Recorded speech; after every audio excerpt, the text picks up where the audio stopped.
For that. Hugh, we haven't exercised your brain on the auto bailout yet, so maybe we should spend a bit of time on that.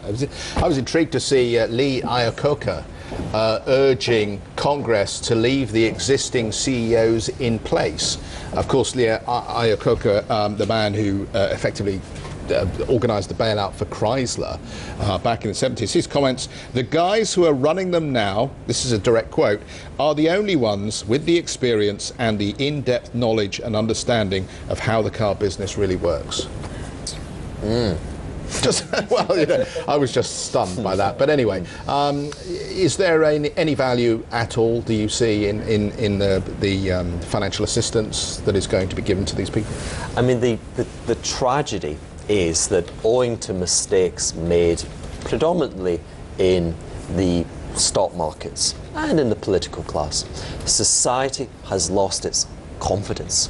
The great revolution which emerged in the early 1980s with Thatcherism and the embracing of kind of Milton Friedman-like economic policies was that we shouldn't be fearful of mistakes and failure, that we should be proud of failure and get it behind us. Recognize it and get it behind us.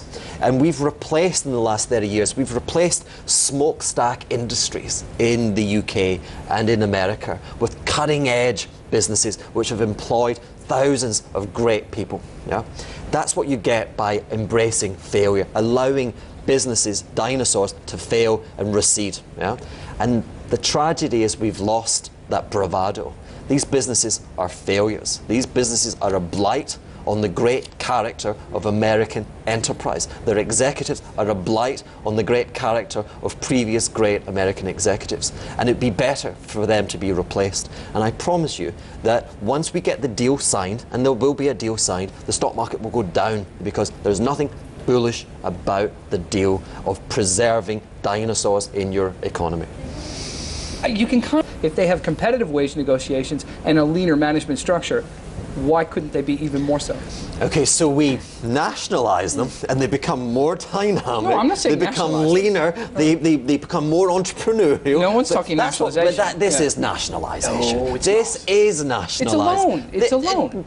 It's $15 billion. You know, Americans just can't say this is de facto national. We're talking about a car czar. Yeah. What does Paul Volcker know about making cars? I'm not supporting that decision. Is he a lean, efficient kind of guy? He raised interest rates 30 years ago. And what did Joseph Stalin do to the car industry or the command economy of Russia? That's where we're heading, right? That's just please, you know. And the tragedy is America has a very efficient bankruptcy procedure. Yeah, put them into Chapter 11, then you get the renegotiation.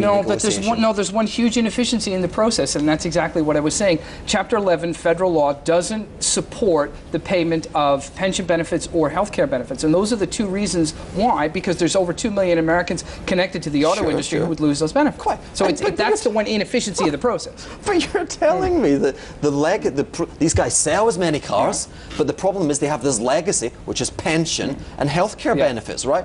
I'm saying that if we go into Chapter 11, we get rid of that legacy. Yes. Oh, no, I think it's a good thing. What I'm saying is the political pressure, you can understand why the government wanted to get involved when there's that many people who would lose benefits. Okay, so what you're telling me, therefore, is the legacy will be retained. That they, you know, is Obama... The burden will be transferred, I think, away from the companies. Remember, Obama is funded, you know, he's good, he's a charismatic, you can't say anything bad about him, you know. But he's funded by the unions. Absolutely. So is an Obama administration, is he going to cut their benefits?